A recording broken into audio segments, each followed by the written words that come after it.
కాస్త మాత్రం దాన్ని ఆర్డర్ పెట్టాను. అయితే మంచిగా వచ్చింది. దాన్ని ఫిక్స్ చేయడం ఎలాగా అనే ఆలోచనలో పడ్డాను.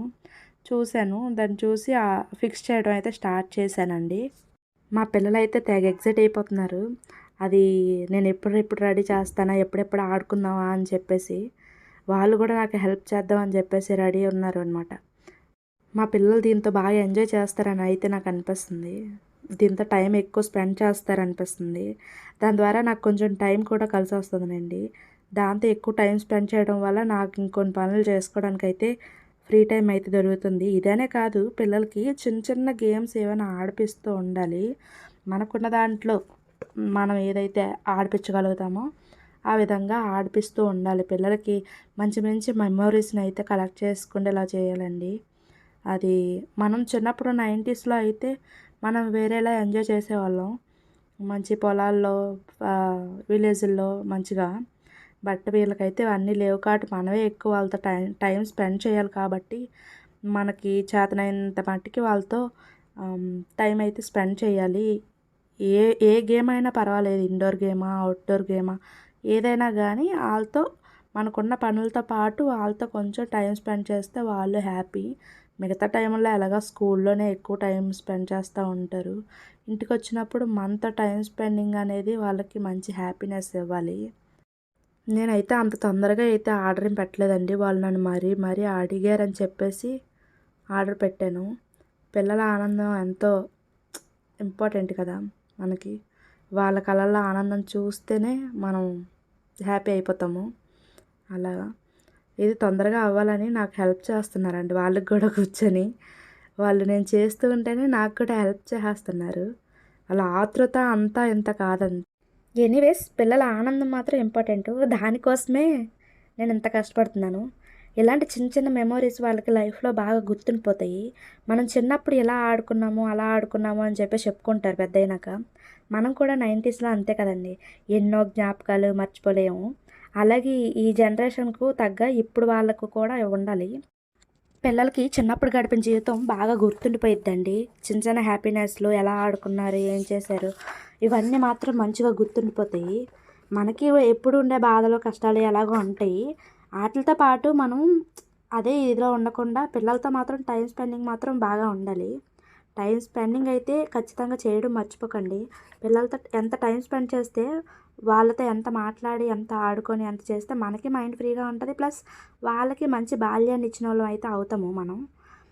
మనకులాగా ఎప్పుడైనా పొలాలకి పల్లెటూరు వాతావరణం మట్టితో బొమ్మలు చేసుకొని ఆడుకోవడం ఇలాంటి మంచి మంచి జ్ఞాపకాలు అయితే ఇవ్వండి. మీకు కుదిరినట్లయితే ఎప్పుడైనా వెళ్ళకుండా ఉండరు కదండి అమ్మమ్మల ఇంటికి లేదా నానమ్మల ఇంటికి.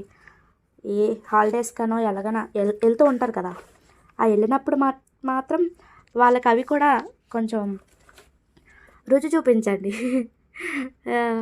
నా లాంగ్వేజ్ మీకు అర్థమవుతుందో లేదో తెలియదు కానీ ఐ మీన్ ఎక్స్పీరియన్స్ చేయించండి అని చెప్తున్నాను నేనైతే.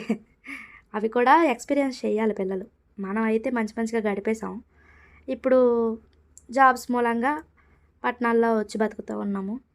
మన పిల్లలకి ఇంకా దాని ద్వారా పల్లెటూరు వాతావరణం అది తెలియదు కాబట్టి అక్కడ ఉండే హ్యాపీనెస్ అంతా ఇంత కాదని వాళ్ళకి ఇంకా ఎక్స్పీరియన్స్ చేయలేదు కాబట్టి వాళ్ళకి మనం అప్పుడప్పుడు హాలిడేస్ టైంలో మాత్రం నానమ్మలు తాతయ్యలు అమ్మమ్మలు తాతయ్యలు ఇలాగ రిలేటివ్స్ అని అదని ఇదని ఏదో రకరకాలుగా మనం చిన్నప్పుడు ఎంత ఎంజాయ్ చేసామో అలాగా వాళ్ళకి కూడా కొంచెం ఎక్స్పీరియన్స్ చేయించాలి. వాళ్ళు బాగా ఎంజాయ్ చేస్తారు. మళ్ళీ ఎప్పుడెప్పుడు ఊరు వెళ్తామా, ఎప్పుడెప్పుడు మళ్ళీ ఆడుకుంటామా, ఎప్పుడెప్పుడు అవన్నీ చూస్తాం, విలేజ్లో ఎప్పుడెప్పుడు మళ్ళీ మంచిగా పొలాలంట తిరిగి ఆడుకుంటామా, ఇలాగే ఉంటుందండి వాళ్ళకి ఇయర్ అంతా. మనం ఏవైతే 10 డేసో 15 డేసో ఊర్లో ఉంచుతామో అదే ఇది వాళ్ళకి ఇయర్ అంతా అదే ఆలోచనలో ఉంటారు. మళ్ళీ ఎప్పుడెప్పుడు వెళ్తామా నానమ్మ ఇంటికి అమ్మమ్మ ఇంటికి అన్నట్టు. అది కూడా ఎక్స్పీరియన్స్ చేయించాలి. పల్లెటూరులో మనకి ఏవైతే అవైలబుల్గా ఉంటాయో పొలాలు వాతావరణం అదంతా వాళ్ళకి ఎక్స్పీరియన్స్ అయితే ఖచ్చితంగా చేయించాలి.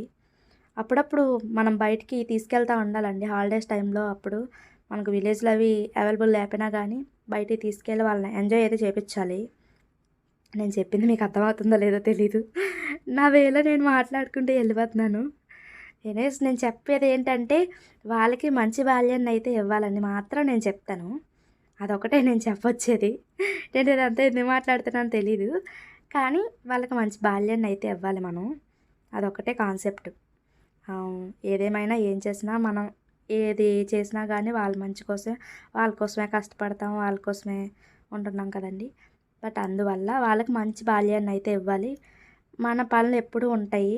మన పనులతో చేసుకుంటూ మన పనులు చేసుకుంటూనే వాళ్ళతో టైం స్పెండ్ చేయాలనేది నా ఉద్దేశం.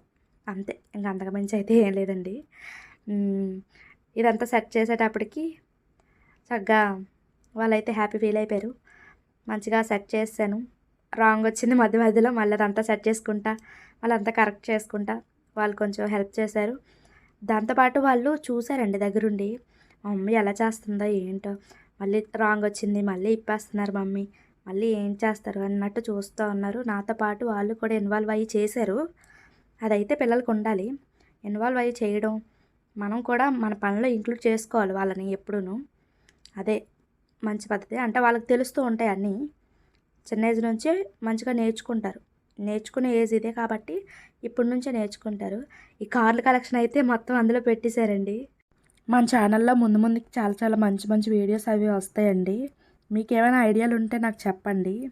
సబ్స్క్రైబ్ చేసుకోండి అండ్ లైక్ చేయండి. కామెంట్స్ చేయండి వీడియోస్ అవి ఎలా ఉంటున్నాయి ఏంటని. మంచిగా నాకు ఎంకరేజ్మెంట్గా ఉంటుంది. అలాగే ఫుల్గా చూసినందుకు హృదయపూర్వక ధన్యవాదాలండి. సబ్స్క్రైబ్ అయితే చేసుకోవడం మర్చిపోకండి.